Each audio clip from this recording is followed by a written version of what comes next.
Good morning, everyone, and welcome to the Morning Mindset, Wednesday, 8/14/2019. Very good to have you on here. It's about 7:29 my time, so we're going to, 7:30, there it is. We're going to go ahead and get started then.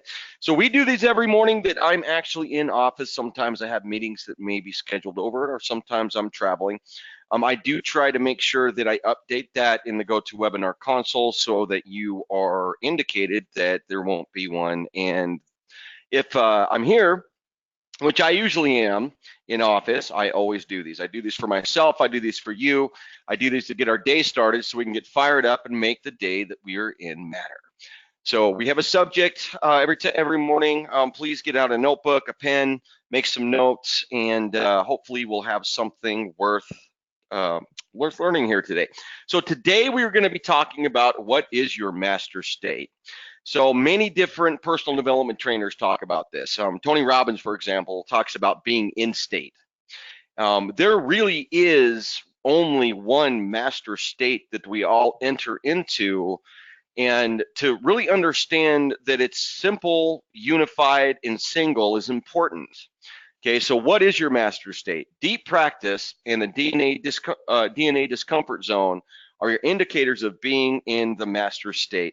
So if any of you have read The Talent Code by Daniel Coyle, he did an investigation into many different groups to find out why they were such high performers. What made the difference in the different teams and the different successful people that he interviewed that really put them head and shoulders above the rest of their competition. And he had discovered that there was this concept that was considered to be the master, not the master state, I apologize, the deep practice. Okay, so what deep practice is when you're so focused on something that you're either learning or you're trying to accomplish or you're driving towards, that you're paying very, very close attention to the errors that you're making, the difficulties that you're having. And this deep practice allows you to not only improve, but at the very same time as you improve or as you refine processes that you're trying to accomplish, you're also highly aware of your shortcomings. Okay. Now, this is a state that we all get into. If we're learning something new, or let's say that we're trying to greatly improve our abilities as a salesperson or anything, entrepreneurship, it doesn't even matter what it is that we're trying to get into this master state to be able to improve. The reality is, by being in this master state, we put ourselves in a point of vulnerability. And for example, I'll give you a salesperson's example. If I'm in sales and I've got a pipeline, and in my pipeline I've got different dispositions for the people that I'm prospecting.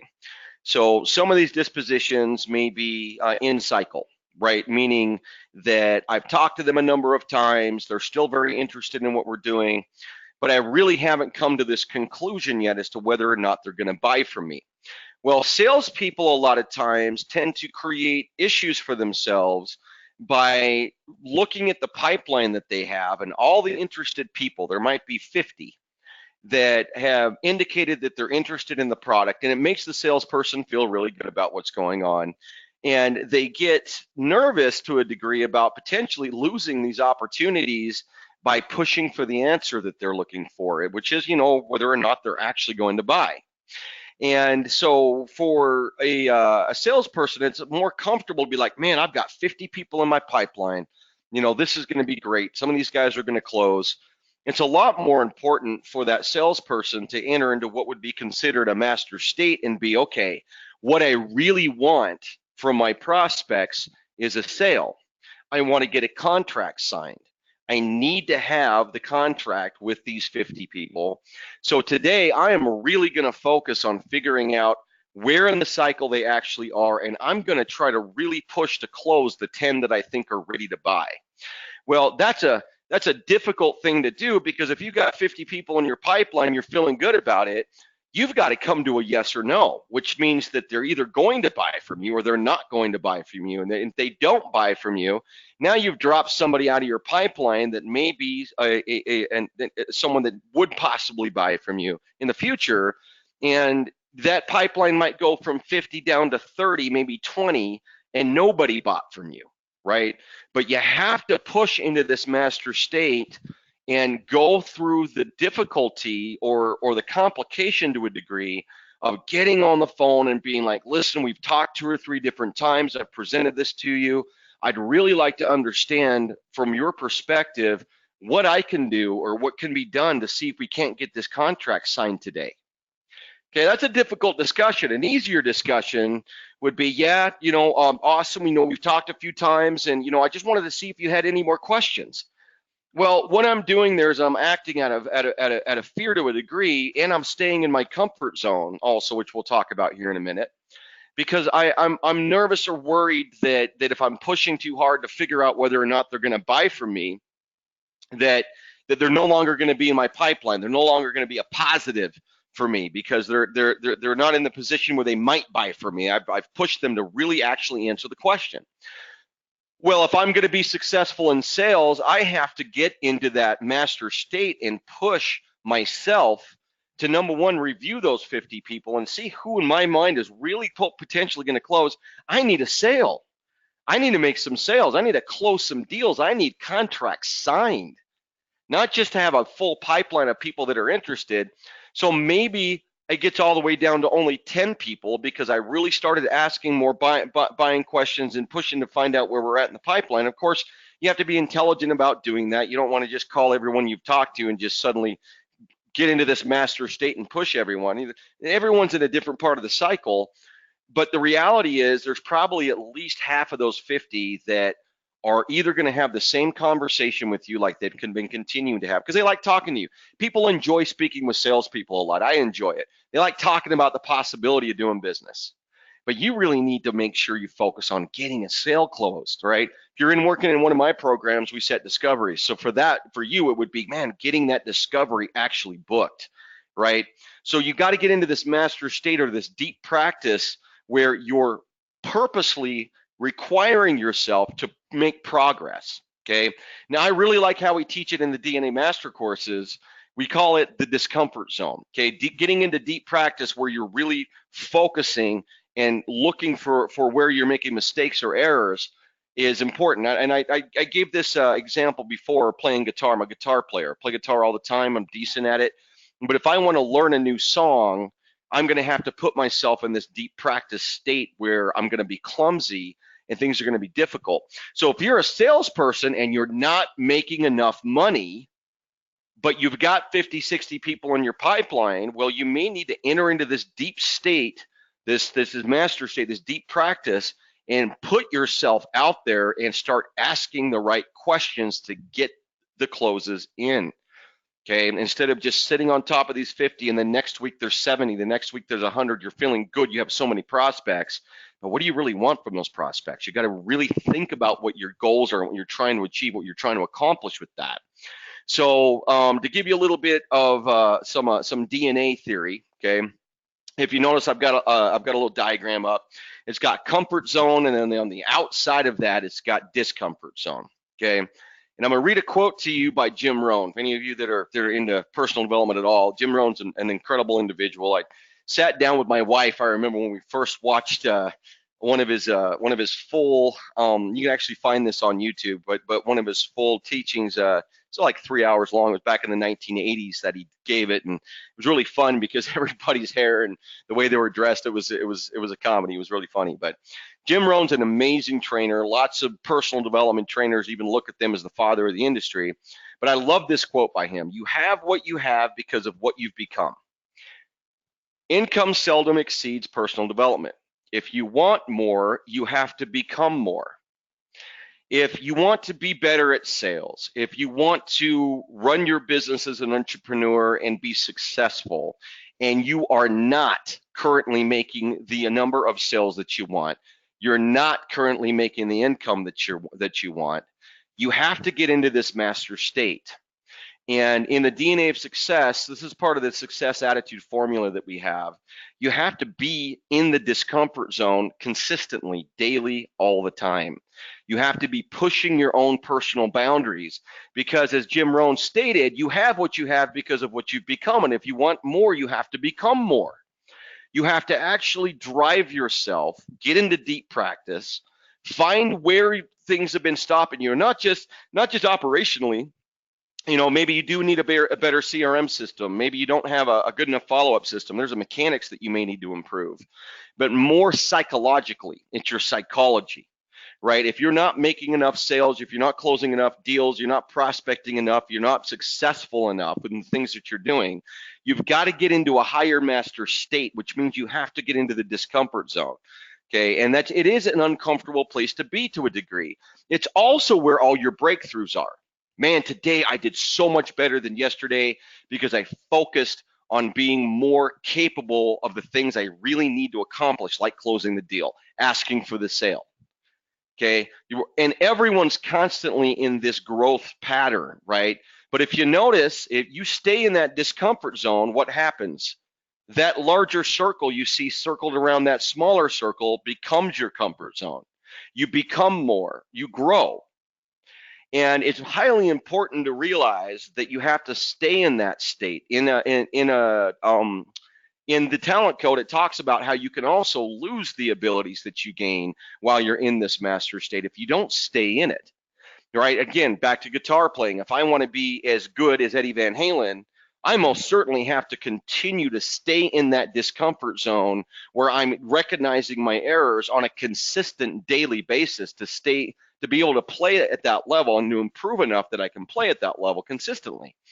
Right? So if you want to be consistent in your sales, if you want to be consistent in developing your business, it's not just about getting into this ideology that you've got to be confident. That's certainly a part of the formula.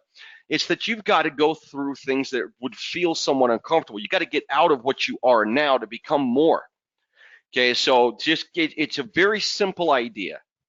Okay, if you have the same day today as you had yesterday, and you had about the same success as you had yesterday, and you had a comfortable day, maybe even a boring day. Okay, so how many of us start tick-tacking around on Facebook and LinkedIn and kind of get caught back into the habits that we had yesterday and have about the same progress today as we did yesterday?